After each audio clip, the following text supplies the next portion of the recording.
Determinate structure. तो सबसे पहले हम समझेंगे कि डिटर्मिनेट स्ट्रक्चर क्या होता है। डिटर्मिनेट स्ट्रक्चर मतलब वो जो स्ट्रक्चर है उसमें इक्वेशन ऑफ इक्विलिब्रियम से सॉल्व हो जाएगा, उस स्ट्रक्चर को हम क्या बोलेंगे, determinate structure. A structure is said to be a structure is said to be determined, a structure is said to be determined,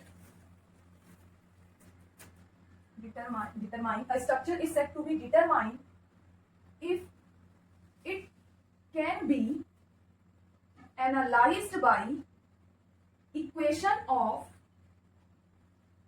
equilibrium,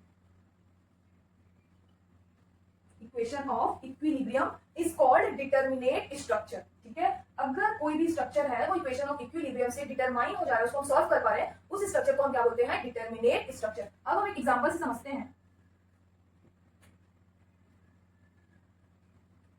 ठीक है, अब हम लेते हैं एक हमारा बीम है, यहाँ पे क्या लगा हुआ है, सिंपली सपोर्टेड बीम, इसमें हिंज लगा हुआ है, यहाँ पर रोलर लगा हुआ है। ठीक है, तो देखते हैं अगर हिंज सपोर्ट है तो ये हमको कितना रिएक्शन देगा, यहाँ पर दो रिएक्शन आ जाएगा, एक आएगा वर्टिकली रिएक्शन और एक आ जाएगा हॉरिजॉन्टल रिएक्शन। और अगर यहाँ पर रोलर लगा हुआ है तो यहाँ पे कितना आ जाएगा, वर्टिकल रिएक्शन। हमने टाइप ऑफ स्ट्रक्चर में कवर किया है, तो अगर आप ये देखना चाहते हैं कि कितने टाइप ऑफ सपोर्ट होते हैं तो आप इसके पहले की जो है वो लेक्चर देख सकते हैं, डे 1 का क्लास देख सकते हैं। ठीक है, तो यहाँ पर कितने रिएक्शन हो गए, टोटल रिएक्शन कितने हो गए, आर की वैल्यू यहाँ पर कितनी हो गई, 3 हो गई, 1 2 एंड 3। ठीक है, फॉर्मूला क्या होता है, reaction minus 3 equal to, R की वैल्यू कितनी है अपने पास, 3 माइनस 3 इक्वल टू क्या हो जाएगा, 0। तो इनका इक्वेशन क्या आ जा रहा है, इसकी वैल्यू क्या आ जा रही है, 0। मतलब ये स्ट्रक्चर है, कैसा स्ट्रक्चर है, डिटर्मिनेट स्ट्रक्चर है। क्लियर हुआ होगा आपको कि डिटर्मिनेट स्ट्रक्चर क्या होता है, जिसमें हमारा इक्वेशन ऑफ इक्विलिब्रियम से सॉल्व हो जाता है, उस स्ट्रक्चर को हम क्या कहते हैं, डिटर्मिनेट स्ट्रक्चर।